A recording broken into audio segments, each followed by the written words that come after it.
لیکن مایوسی کے ساتھ دیکھتی ہے کہ دونوں ہی باہر نہیں جاتے بلکہ ایک اندھیری بیسمنٹ کی طرف کھلتے ہیں۔ دوسری طرف مورمن چرچ میں ایک پادری جس کا نام کینیڈی ہے دن ختم کرنے والا ہوتا ہے، لیکن وہ ڈیلی اٹینڈنس کا ریکارڈ دیکھتا ہے اور نوٹ کرتا ہے کہ بارنز اور پیکسٹن ابھی تک واپس نہیں آئی ہیں تو وہ شدید پریشان ہو جاتا ہے۔ ادھر ریڈ دنیا کے ریلیجنز پر اپنی رائے دینا شروع کرتا ہے۔ وہ بتاتا ہے کہ فیکٹس کے مطابق تمام بڑے توحیدی مذاہب جن میں یہودیت، عیسائیت، اسلام اور مورمنزم شامل ہیں، ایک ہی بنیادی کانسیپٹ سے مختلف شکلوں میں نکلے ہیں۔ پھر ریڈ کہتا ہے کہ یہودیت کو اصل مذہب سمجھنا چاہیے کیونکہ یہ ان تمام مذاہب کی جڑ ہے، لیکن آج دنیا کی صرف 0.2% آبادی یہودیت پر عمل کرتی ہے، جبکہ اس کی نقل کرنے والے مذاہب کے فالوورز کی تعداد بہت زیادہ ہے۔ وہ بتاتا ہے کہ اس کی وجہ یہ ہے کہ یہودیت اپنے خدا کو ایڈورٹائز نہیں کرتی اور دوسرے مذاہب کی طرح کوئی پرچار کرنے کے منصوبے نہیں بناتی۔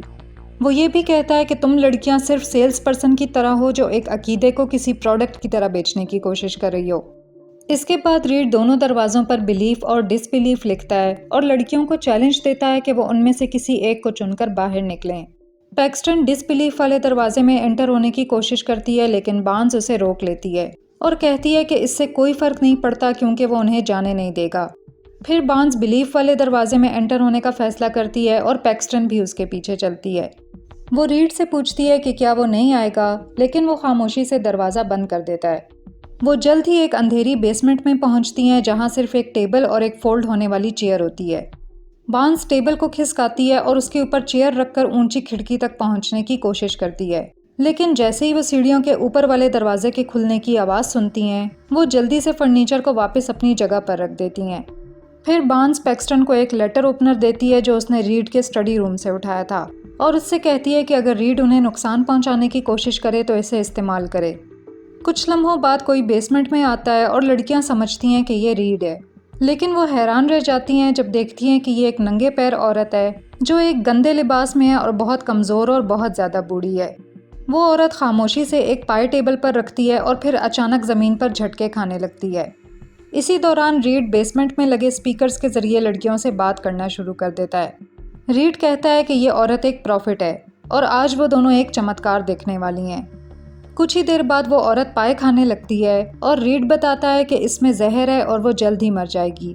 دونوں لڑکیاں شدید صدمے میں آ جاتی ہیں، لیکن ریڈ انہیں یقین دلاتا ہے کہ وہ عورت جلد ہی گاڈ کی طاقت سے دوبارہ زندہ ہو جائے گی۔ بارنز اور پیکسٹن خوف کے عالم میں دیکھتی ہیں کہ وہ عورت ٹیبل پر گر جاتی ہے اور دم توڑ دیتی ہے۔ اس کے بعد ریڈ انہیں حکم دیتا ہے کہ وہ عورت کی حالت چیک کریں۔ لڑکیاں گھبراہٹ کے ساتھ اس کی پلس اور سانس دیکھتی ہیں اور آخر اس نتیجے پر پہنچتی ہیں کہ وہ واقعی مر چکی ہے، لیکن ریڈ پورے یقین سے کہتا ہے کہ وہ جلد ہی واپس آئے گی اور انہیں مرنے کی دنیا کے بعد کے بارے میں بتائے گی۔ اسی لمحے اچانک بیل بجتی ہے اور ریڈ دروازہ کھولنے کے لیے چلا جاتا ہے۔ لڑکیاں زور زور سے چیخنے لگتی ہیں لیکن ان کی آواز مین دروازے تک نہیں پہنچتی۔ ادھر گھر کے باہر برفانی طوفان میں کھڑے انسان کا چہرہ نظر آتا ہے۔ وہ کینیڈی ہوتا ہے۔ کینیڈی پوچھتا ہے کہ کیا ریڈ نے چرچ کی لڑکیوں کو دیکھا ہے جو اسے ملنے آنے والی تھیں، لیکن ریڈ جواب دیتا ہے کہ اس نے انہیں نہیں دیکھا اور وہ اس کے گھر نہیں آئی تھیں۔ دوسری طرف لڑکیاں بیسمنٹ کے بند دروازے کے نیچے موجود چھوٹے سے گیپ سے دیکھتی ہیں اور ایک میچ باکس کو قالین پر پڑا ہوا پاتی ہیں۔ وہ فیصلہ کرتی ہیں کہ قالین کو آگ لگا دیں، اس امید میں کہ دھواں کینیڈی کی توجہ اپنی طرف کر لے گا۔ باہر کینیڈی ریڈ کو پریشان کرنے پر معذرت کرتا ہے اور واپس جانے کا فیصلہ کرتا ہے جبکہ ریڈ اسے دیکھتا رہتا ہے۔ ادھر بیسمنٹ میں لڑکیاں آہستہ آہستہ قالین کو سیڑھیوں کی طرف کھینچتی ہیں اور آخر میچ باکس تک پہنچنے میں کامیاب ہو جاتی ہیں، لیکن جب وہ سیڑھیوں سے نیچے آتی ہیں تو پیکسٹن دیکھتی ہے کہ عورت کی لاش اپنی اصلی جگہ سے تھوڑی سی ہل چکی ہے۔ بارنز اس کی بات کو اگنور کرتی ہے اور ماچس جلانے پر توجہ دیتی ہے، لیکن وہ اسے جلانے میں ناکام رہتی ہے۔ اچانک وہ مردہ عورت حرکت میں آ جاتی ہے اور الٹی کرنے لگتی ہے۔ پھر وہ اچانک بولنا شروع کرتی ہے اور بتاتی ہے کہ اس نے مرنے کے بعد کیا دیکھا۔ آخر میں وہ ایک ہی جملہ دہراتی ہے کہ یہ حقیقت نہیں ہے۔ اسی لمحے ریڈ بھی بیسمنٹ میں آ جاتا ہے اور اس عورت کو لڑکیوں سے دور کھینچ لیتا ہے۔ وہ کہتا ہے کہ جو الفاظ انہوں نے ابھی سنے ہیں وہ مقدس ہیں اور انہیں مذہبی کتابوں میں لکھا جائے گا۔ پھر وہ لڑکیوں کو اکساتا ہے کہ وہ بھی مر کر زندگی کے بعد کے رازوں کو جان سکتی ہیں۔ وہ دعویٰ کرتا ہے کہ اس سے انہیں واضح جواب مل جائے گا کہ مرنے کے بعد کی دنیا کا کوئی وجود نہیں، لیکن بارنز بحث کرتی ہے کہ جو کچھ اس عورت نے دیکھا وہ صرف ایک وہم تھا جو موت کے قریب ہونے کی وجہ سے ہوا۔ وہ بتاتی ہے کہ جب وہ چھوٹی بچی تھی تو فوڈ پوائزننگ کی وجہ سے شدید بیمار ہو گئی تھی اور اسے مردہ قرار دیا گیا تھا۔ اس وقت بارنس نے بھی وہی چیزیں دیکھی تھیں جو اس عورت نے بتائیں، لیکن پھر وہ زندگی کی طرف واپس آ گئی۔ یہ کہہ کر وہ پیکسٹن کو اشارہ کرتی ہے کہ حملہ کرے، لیکن اس سے پہلے کہ پیکسٹن کچھ کر سکے، ریڈ اچانک چاقو سے بارنس کا گلا کاٹ دیتا ہے۔ یہ منظر دیکھ کر پیکسٹن شدید گھبرا جاتی ہے اور گھبراہٹ میں دروازہ پیٹتے ہوئے زور زور سے مدد کے لیے چیخنے لگتی ہے، لیکن ریڈ سکون سے اسے دیکھتا رہتا ہے اور کہتا ہے کہ اسے ڈرنے کی ضرورت نہیں ہے۔ وہ دعویٰ کرتا ہے کہ بارنس کسی بھی لمحے دوبارہ زندہ ہو جائے گی، بالکل اسی طرح جیسے وہ پہلے والی عورت ہوئی تھی۔ لیکن کچھ منٹ گزر جاتے ہیں اور بارنس واپس نہیں آتی۔ تبھی ریڈ اس کا دایاں بازو چیر کر اندر سے ایک میٹل کا ٹکڑا نکال لیتا ہے۔ پھر وہ پیکسٹن کو وہ میٹل کا ٹکڑا دکھاتا ہے اور دعویٰ کرتا ہے کہ یہ ایک مائکرو چپ ہے۔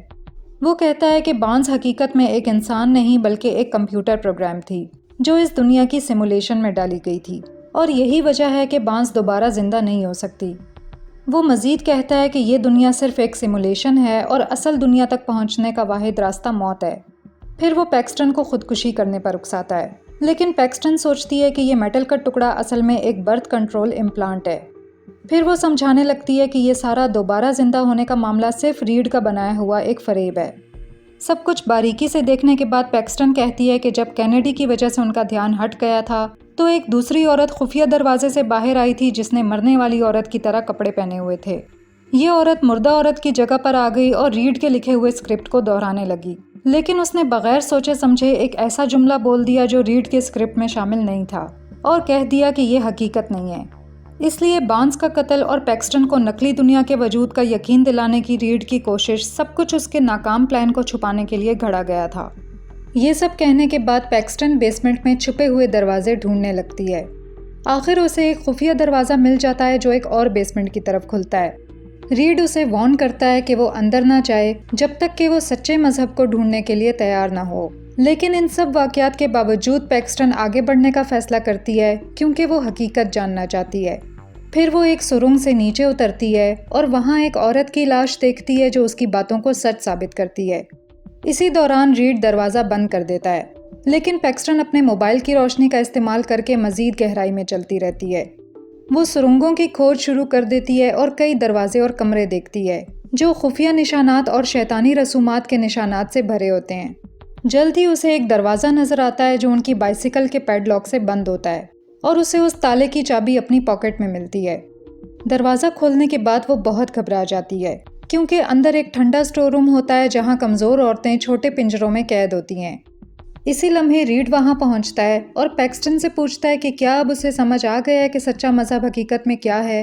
جواب میں پیکسٹن کہتی ہے کہ جب ریڈ انہیں لیونگ روم میں اکیلا چھوڑ کر گیا تھا تو وہ دراصل باہر جا کر ان کی بائسیکلز لے آیا تھا تاکہ اگر کوئی انہیں ڈھونڈنے آئے تو ان کا کوئی سراغ نہ ملے۔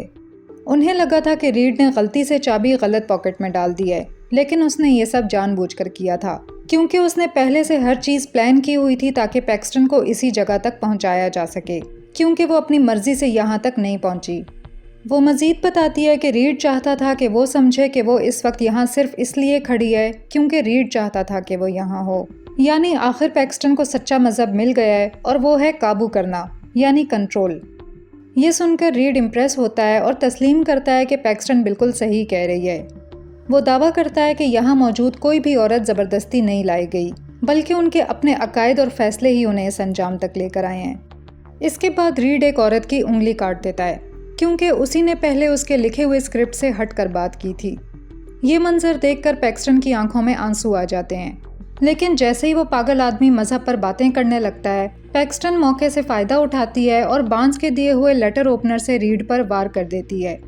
پیکسٹن بھاگتے ہوئے ایک سیڑھی چڑھتی ہے یہاں تک کہ وہ اسٹڈی روم تک پہنچ جاتی ہے۔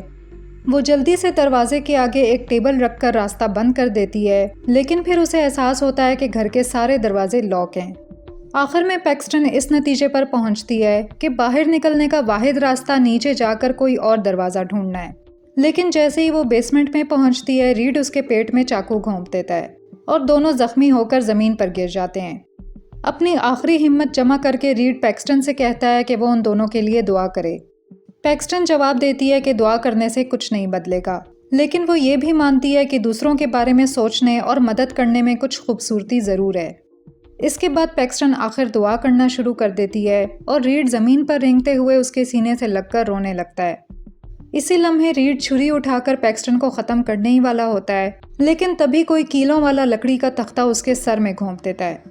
یہ بارنز ہوتی ہے جو ابھی تک زندہ ہوتی ہے اور آخر اس ظالم آدمی کو مار ڈالتی ہے، لیکن افسوس کی بات یہ ہے کہ وہ بھی کمزور ہو کر گر جاتی ہے اور جلدی اپنی دوست کے ہاتھوں میں دم توڑ دیتی ہے۔ اس واقعے کے بعد پیکسٹن رینگتے ہوئے اوپر جاتی ہے اور اس پورے گھر کا ایک ماڈل دیکھتی ہے۔ وہ اسے غور سے دیکھتی ہے اور ایک ایئر ڈکٹ کے ذریعے فرار ہونے کا راستہ دیکھتی ہے۔ پیکسٹن اس راستے سے گزرتی ہے اور گھنٹوں کی اذیت کے بعد آخر اس منحوس گھر سے باہر نکل جاتی ہے۔ پھر ایک تتلی آ کر اس کے ہاتھ پر بیٹھ جاتی ہے۔ یہ منظر پیکسٹن کو اس خواہش کی یاد دلاتا ہے جو اس نے کی تھی کہ وہ دوبارہ جنم لے کر تتلی بنے گی اور اپنے پسندیدہ لوگوں کے ساتھ رہے گی۔ پھر تتلی غائب ہو جاتی ہے اور پیکسٹن کو برف سے ڈھکے سنسان منظر میں اکیلا چھوڑ جاتی ہے اور یہاں مووی ختم ہو جاتی ہے۔ مووی پسند آئی ہو تو ویڈیو پر لائک اور کمنٹ ضرور کریں اور ایسے ہی مووی ریکیپس دیکھنے کے لیے چینل کو سبسکرائب کریں۔ Thanks for watching.